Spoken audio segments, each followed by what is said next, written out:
大家好，欢迎收听比特币轻松聊中周啊，现在时间是2024年4月15号下午10点37分，比特币的价格来到65369元，以太币的价格3189，狗狗币 0.16，Solana 148，BNB 568。OK 好，那很快的又录一集。那今天特别有意思所谓特别有意思是这个周末比特币要减半了4年一次，然后刚好是4月20号吧。对，那4月20刚好是我们币圈的一个迷因数字42是什么？42是大麻日，4月20号。嘿，对，那所以常常看到什么4269啊、6942啊，就是这样来的科普一下，对对对。那很巧，刚好撞在一起。然后再来就是礼拜五晚上海哥录完，隔天礼拜六去台中处理事情，然后当天晚上深夜然后礼拜天的凌晨发生一件事情。对，就是伊朗他发动了那个无人机攻击以色列，他报复以色列之前去炸到他们大使馆。那这件事情消息出来是3点40几分的，凌晨3点40几分的消息，然后过了10几分钟，比特币就开始大跌，崩盘了。从我看一下就讲精确一点好了。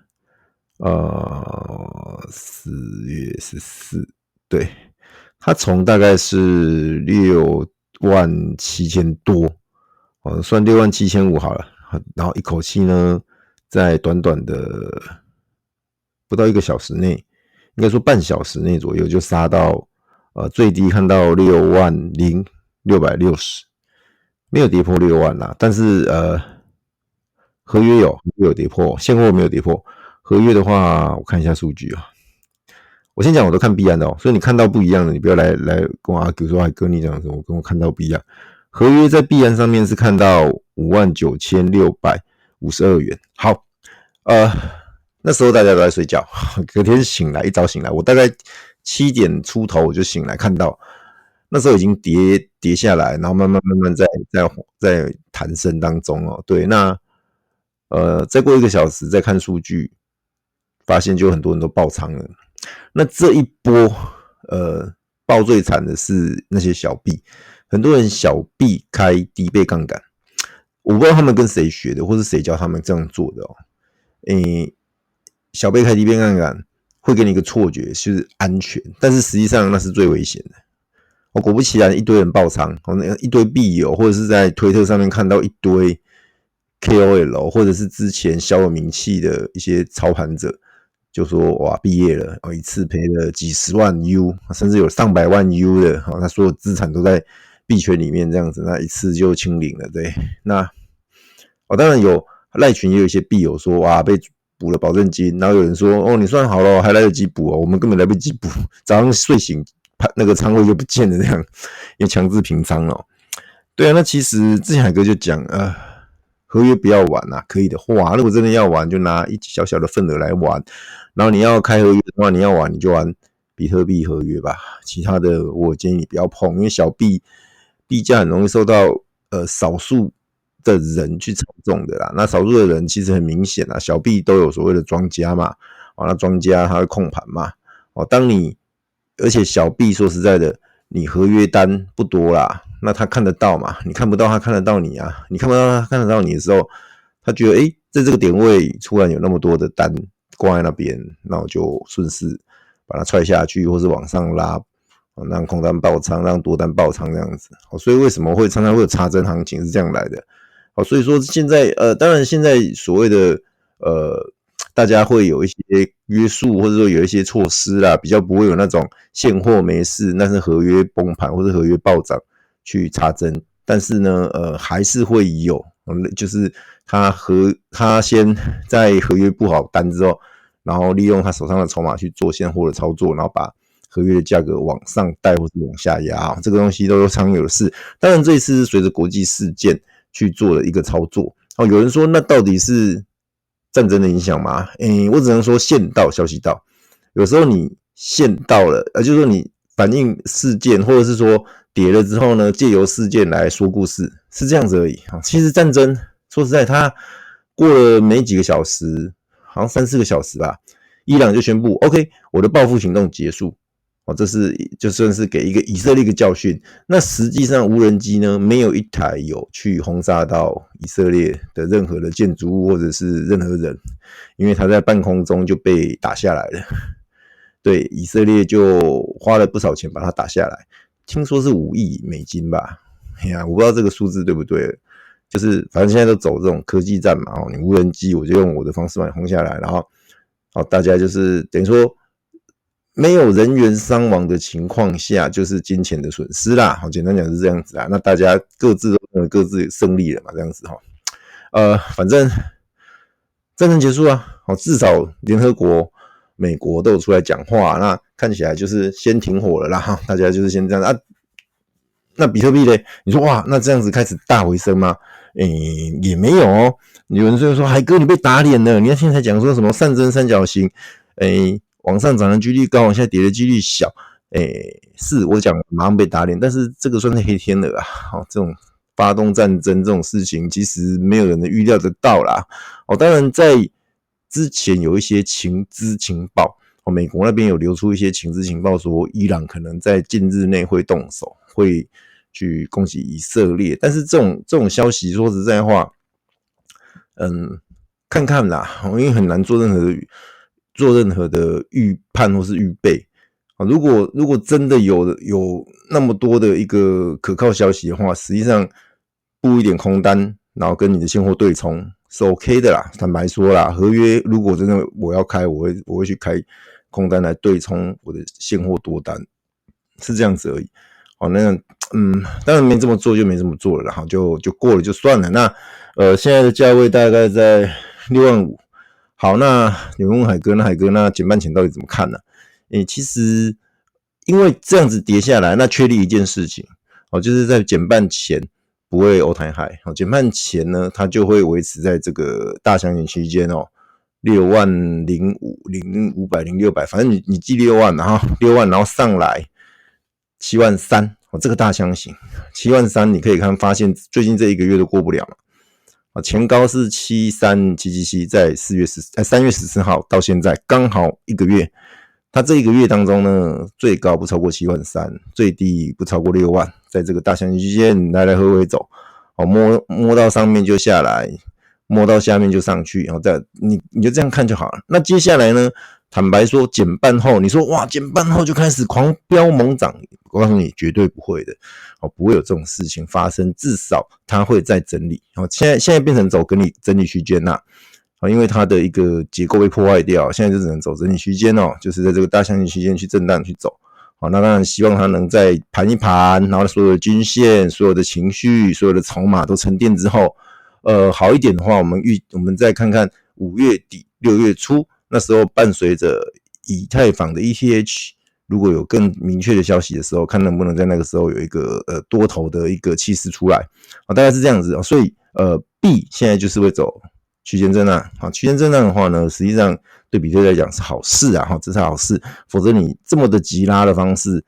一段又一段的急拉，你说这边减半过再急拉一段，真的有难度。现在看起来真的有难度，尤其这个说实在的，华尔街那帮人很厉害也很坏啦。他在这个时间点利用减半看似利多的消息的一种机会来掩护他出货。那伴随着这个所谓的伊朗的这种发动战争的这种事件，来一起来做这种事情。所以这个我没料到，跟各位道个歉，真的黑天鹅这个我也没办法啦。好，那区间，这边好消息是再往下崩的几率很小，走区间。那坏消息就是不会 all time high 在减半前的，也就是说这个礼拜就是这样子。那链上的活动是很热络，所以现在 gas 很高。等一下海哥11点要 meet 一个项目，结果现在 gas fee 是140冲大概要50U 左右，很贵很贵。但是没办法如果这个项目是看好它的未来，看好它的接下来的那个话，那就是还是要眼睛闭着按下去啊。OK， 那这个等一下再说。好，那有人就在问海哥说，那接下来要干嘛？币可能是盘整区间嘛，那可能也就这样的。那小币能不能玩？像狗狗币啊，像索拉拉嘞，怎么这次也跌蛮深的哦，拉回蛮深的哦。然后你像BNB 啊，那 BNB 海哥一直最近都没讲 BNB 哦，原因很简单啦，因为之前在上一轮牛市，其实 BNB 是带给海哥蛮大收益的一个币种。海哥从30-40 U 就进场，那我一路爆一路加仓到400多 U， 然后才分批陆陆续续卖。然后他还有 Launch Pay 嘛，这各位应该记得他从上一轮牛市开始就有 Launch Pay， 那时候都有去挖矿，就是把币打进去，然后可以挖那些新币哦，那也赚了不少钱。当然这一轮坦白说，海哥手上就没有BNB 的筹码。那些Launch Pay我也没参加，不是那些Launch Pay的项目不好，也不是 BNB 本身有什么问题，而是海哥呢觉得中心化的东西还是少讲哈，因为万一出事呢，真的对大家很不好意思。好，那有人会说，那你讲这个BNB， 那 BN 出事的概率那么低，谁说的？表哥之前不是就被罚钱了？如果那时候你持有的人，你压力很大坦白说，我表哥那时候被罚了20亿还是40亿啊，忘记了。对啊，那还是有影响。好，那不过我还是可以强调，牛市呢，你可以把币这种交易所的代币当作是所谓的产值，金产值，因为它会有一些项目的 Launch Pay， 那你去参加，基本上可以拿到那些代币，那些代币价格都不错，因为牛市嘛，而且新币没有太阳卖压，然后项目方也会想办法做多，然后币安也想办法会帮忙做多，然后再来就是那些VC 啊，或者是那些在天使轮投资的人也会想办法做多，起码要拉高出个货，所以种种因素之下呢，基本上都还蛮香的，那可以去参与，这个是我对 BNB 的看法。然后再来就是Solana 的话，这一次被这个战争影响到，整个被打下来，价格来看，我的提醒我要 miss 的一个闹钟先关掉。好，那这一次价格被打下来也一样它整个结构也被破坏掉了。原本说实在话，它的现行呢是还比比特币还强的，但是呢，自从在我看一下，比较明显的就是12号这一根，12号这一根的长黑把它杀下来之后呢，它整个多头的结构就被破坏掉，变成一个摁头就跑出来了。原本是一个还不错的线型，就一个摁头就跑出来了。这边一样要先整理，Solana 可能就没那么，接下来就没那么好了，先整理。包含之前的一些民营币之乱，基本上呢，它也受到影响了。坦白讲，对它也蛮伤的。那前阵子好像上个礼拜吧，整个网络是相当拥挤的譬如说转币转给别人，可能会掉链，币会不见就那么可怕。那其实一条链你的稳定性不足的话，对大家的信任感，使用起来的那种感受就很不好。那其实长远来看还是有影响啦。所以Solana无论如何，它还是中心化的色彩太重了，所谓的机房链它要想办法来解决大家对它这一块的疑虑，它才有机会再往上站到更高的高度好，那狗狗币的话呢，有人问海哥狗狗币海哥狗狗币能买海哥狗狗币怎么样？我对狗狗币的看法还是一样的，就是看它跟比特币的比值。比特币的比值，当狗狗币在200冲以下的时候，也就是说一颗狗狗币对比特币是200冲以下，也就是 0.000002 这个比值的时候就可以进场布局。那过了250甚至过了300冲，你再慢慢的实现获利就好了。但是这个东西呢，大部分人家看 U 其实会失真，为什么？因为有时候是比特币涨很多，但是你狗狗币本身没有涨，但是因为你是兑换它的一个比值，所以你会看起来 U 是有涨的，可是实际上它本身的比值是没有涨的。所以为什么我一直强调看比值，就是这个原因。前阵子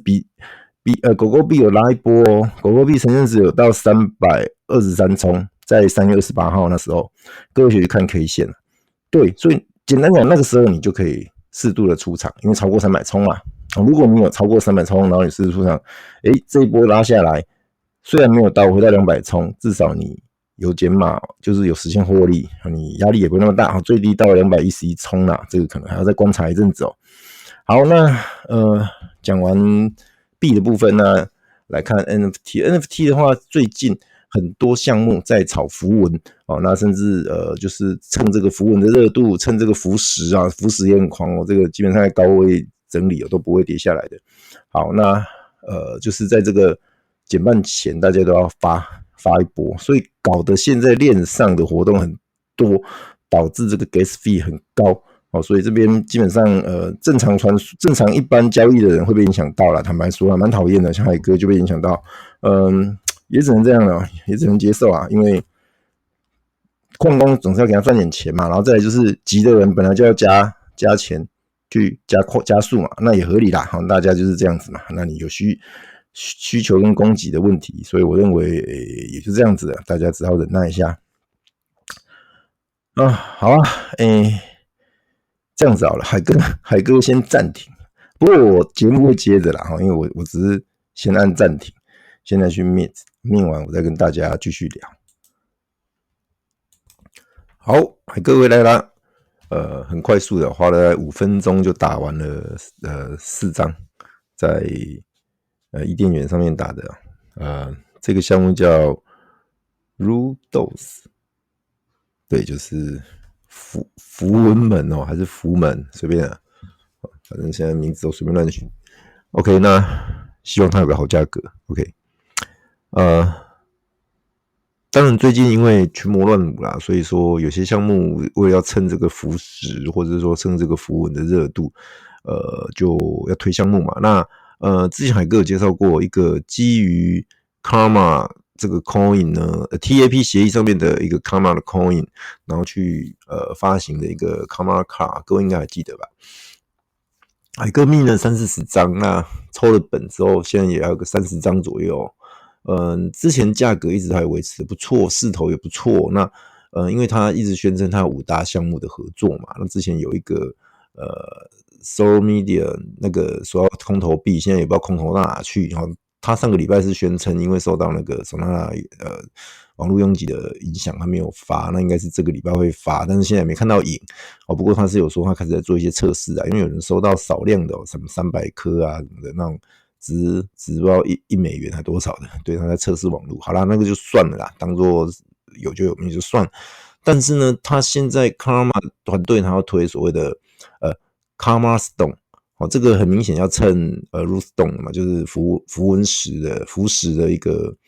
那也没关系啦，那但是你要立好你现在要么立好币，要么立好卡，或是两者你都要考量在内才对啊。问题是，他今天居然在官推发了一篇文章，就说。OK， 他们有300颗石头要卖，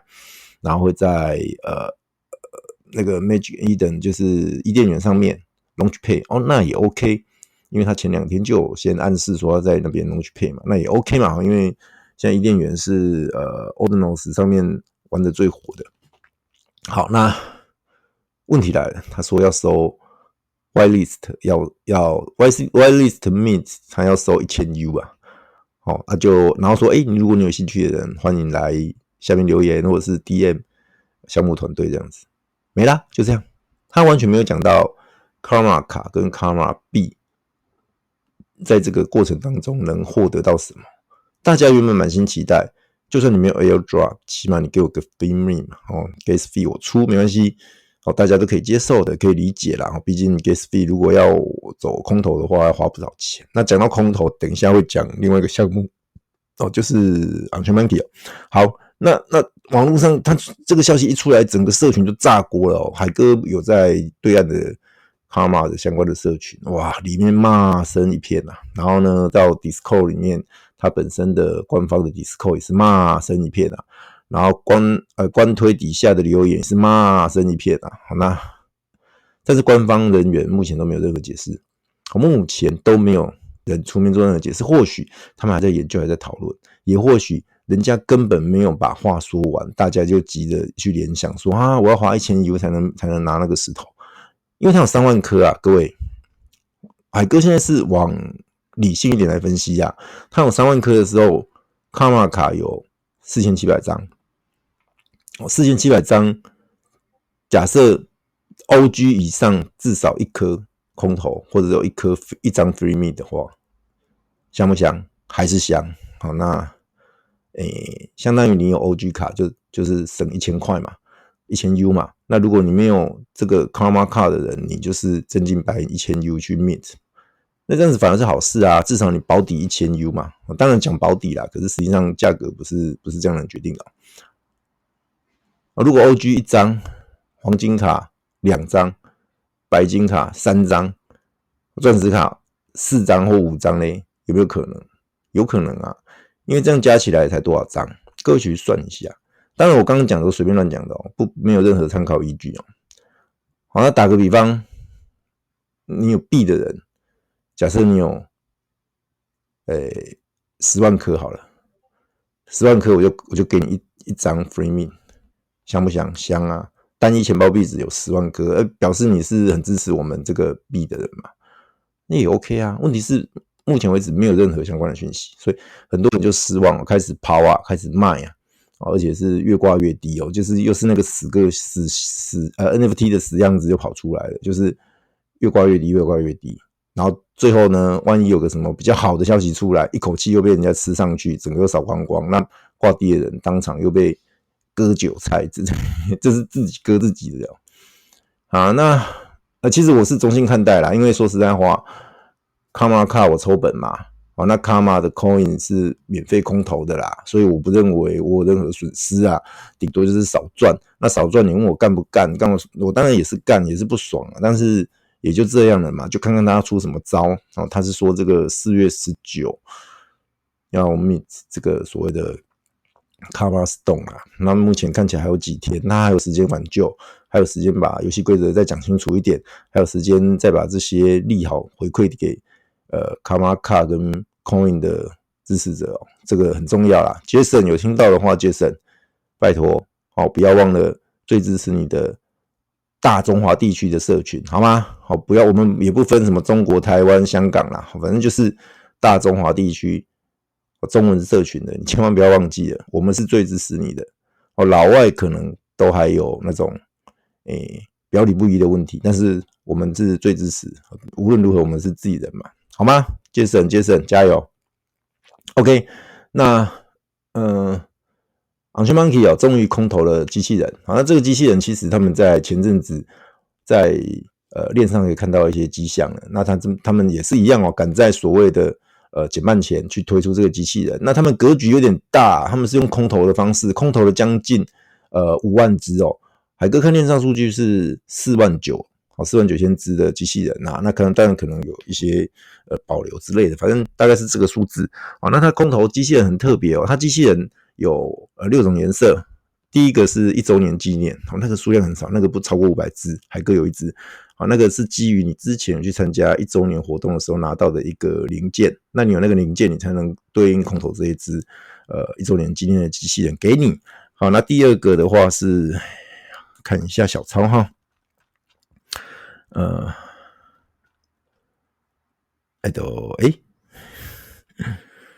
第二个，等一下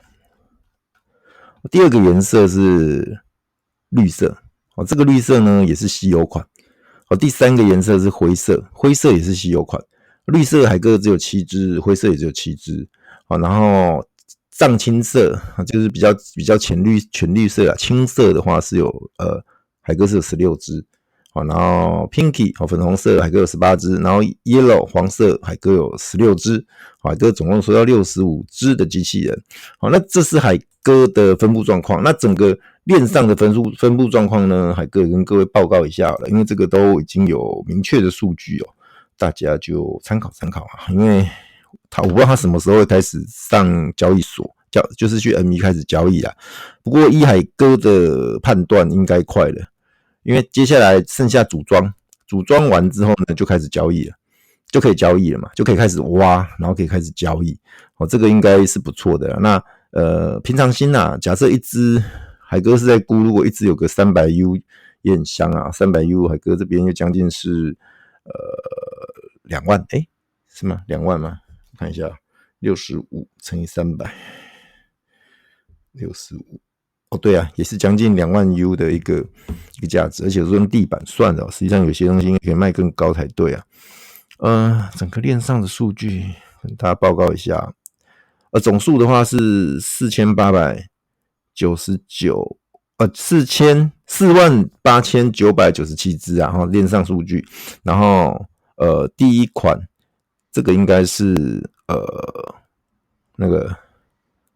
灰色6486只，然后第二款是1周年纪念467只哦。第三款、第四、第五，这个就不分啦。我在猜黄色最多啊，14000只，然后青色跟粉红差不多，大概都在12000左右。然后第六款这个只有3700只，这个应该是所谓的一个绿色，好的，反正绿色这样子啊。反正这个详细数字可能等官方会再公告会更准啊，或者是等它上交易平台会更准。大概看一下。好，那其实这个状况看起来，然后它那个机器人很特别，先跟各位讲，它每一个机器人下面都有一行字。好，那个字目前看起来蛮多元的哦，重复性不高啊，有些甚至是图案。好，然后机器人呢，它刚刚讲机器人本身颜色不同，然后另外它背景也不同。好，然后像有些是下雪，有些是爱心，有些是星星，然后也有比特币，比特币也是比较少的哦。好，大概是几种排列组合，然后之后可以组装，组装完之后就可以去挖所谓的符文币或者是符文胶，Lunana 还是什么的，不知道，随便取，对，就类似这样子。好，那就看他们怎么操作怎么玩，但是无论如何空头感谢海哥说过了 NFT 项目如果真的要实现所谓的一个公平的话，就是我们讲的就是空头啦，没有空头至少有个 free mint 也好啦。因为之前讲那个 Bloom 那个项目的founder就有讲他创办人他就讲原本他想说要 free mint， 后来他想不对，让大家花 gas fee， 这不是实现真正的免费。他说真正的免费是我空投给你，那才是真正的免费，哪怕你要花到1毛钱来 claim， 那都要花钱。后来他就决定花了10万 U 嘛去空投。对，那这种格局真的很大。那这一次呢，这个OnChainMonkey 这么做其实也是致敬哦。虽然海哥最近对他们的一种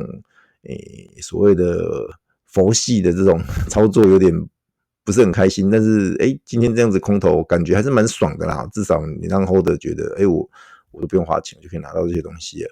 跟他一开始的创始猴一样就是现在的所谓的 OnChainMonkey 当年也是 free mint，free mint 就是用 gas， 只要花一点 gas fee 就可以去 mint 到。那时候海哥这个故事都讲很多次嘛，海哥那时候就 mint 了10只嘛，对不对？这个大家知道那也是感谢啦，说实在话啦，也是感谢那时候有去做这个操作啦。那还好否则的话其他的项目基本上倒一片，就这个 OnChainMonkey 最给力真的有感情，我骂归骂，我对他们真的有感情，每次想说要挂单都很舍不得这样。好，结论就是现在到了这个已经是白热化的时候了，群魔乱舞的时候，要命项目的话，各位麻烦要听看听。第一个，他有没有跟你收高额的那个费用？如果有，坦白说要小心，除非你很有把握，或是你对这些项目很了解否则的话，很多人收了钱是不做事的，因为一下子打个比方，像刚刚那个Karma Stone 它一颗1000U， 它要命3万颗，当场就是3000万 U， 3000万美金。如果你是项目方，大家钱分一分就结束啦，何必努力呢？各位了解吗？当然我是用小人之心来镀金之腹搞不好人家真的会建设搞不好这个项目会成为宇宙第一大也有可能啦。只是我还是觉得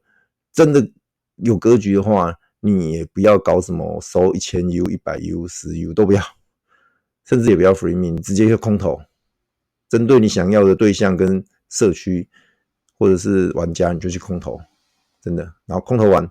直接上 MV， 直接上伊甸园，让市场来决定这个价格，大家都是获利的，没有人是赔钱的。那你说项目方空投要 gas fee 要成本，那个就是你组这个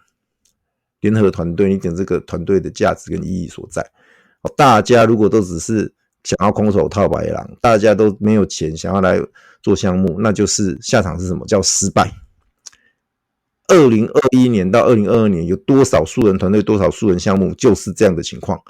海哥永远记得很深刻的2个例子，一个是一个大学生，他说他要发一个项目，他那个项目是要筹资来开咖啡厅。我说好，那请问一下你的白皮书，你的路线图啦，不要讲白皮书，你的路线图是什么？他说很简单啊，我先发 NFT， 然后大家来mint完之后，我拿到这个钱，我就会找点去租下来就开始开店煮咖啡，然后你只要拿这个 NFT 呢，你就可以来我的店，一个月一个礼拜1杯还是一个月1杯，免费的咖啡。我心里在想，同学啊，就能你点要开的对啊。他说应该会人比较多的话是在台北啦。我说我家住桃园，我家住台中的话，你要我专程为了喝你这杯咖啡跑到台北，我光车钱或是交通费都不止这杯咖啡的钱。他说不会，我们将来如果卖得好，我们会扩点什么的，或者是如果 NFT 很多人来mint的话，我会可以开分店。我说那我把你这个钱拿去星巴克喝咖啡好了。他说可是星巴克他不会坐下来跟你聊天跟你谈。我说我要聊天的话，我好像也不需要花钱跟你，我讲难听一点，我去愿意跟我聊天，而且那个对象是我想要的对象的那种，把钱花在那边会比较好啦。当然我那时候因为年轻人，我也学生啊，我也没有跟他多说什么了。这个是我那时候就想说，确实那时候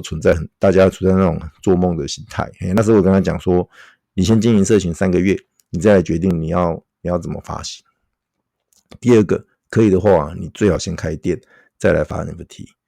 你什么都没有，让人家的感觉是空手套白狼。我那时候这样跟他讲，他说好，他会开始经营社群3个月，3个月不知道有没有到，他那个所谓的 Discord 好像就没消没息了。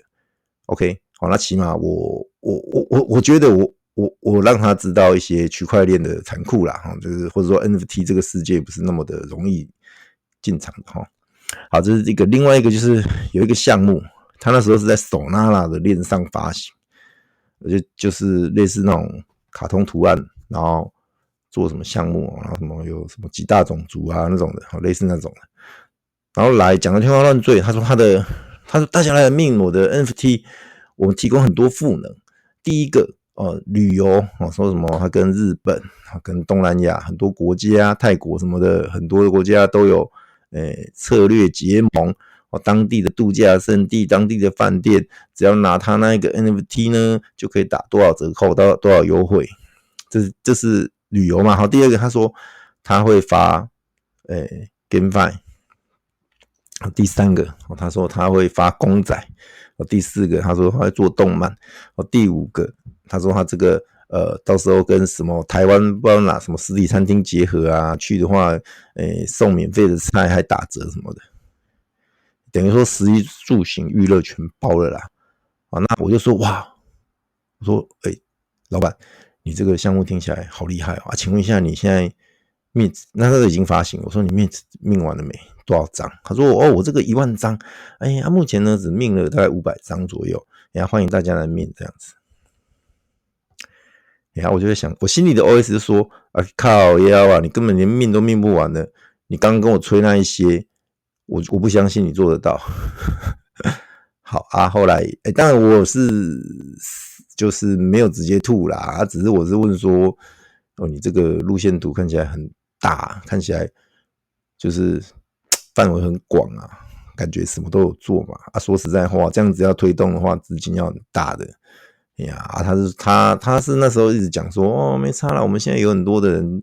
的那种什么 VC 准要投资他们。我现在VC 投资你，那你干脆叫他先密个1000张2000张，对不对？来展现他的诚意嘛。如果没有的话，那就不是很奇怪嘛。反正就说了很多的可能，马上等等这样子啊。后来那个项目我就没再接触了，因为坦白讲太胡乱的啦。那种项目你命了，你只是就是听他吹牛，然后最后什么你都得不到，然后就是变成所有失败项目的翻版啦，最后要么 rock 或是 soft rock， 那就很惨了。那好，回到刚刚讲，这时候你收了很多的钱，然后假设有命完还好哦，万一没命完，那收了已经命的人，你要不要退？不退，那要不要继续玩下去？继续玩，资金不够推动，不玩的话，很多人又很不爽，那就变成很尴尬。而且最近大家都开始有一种不好的感觉，就是感觉是像是套娃一样啊！我现在命了一个之后，他马上又再发一个新的，然后原本的持有者可以免费命，或者是用便宜的价格命，那这样子一直套啊！其实没完没了。那我先讲了，海哥的策略是我在这一周减半前，最晚下一周减半后，我会把我所有的 NFT 降低至少一半的持有。听清楚，至少一半的持有。好，那币的话不一定要再看，但是 NFT 我会降，尤其是符文相关，这个已经太泛滥了，泛滥到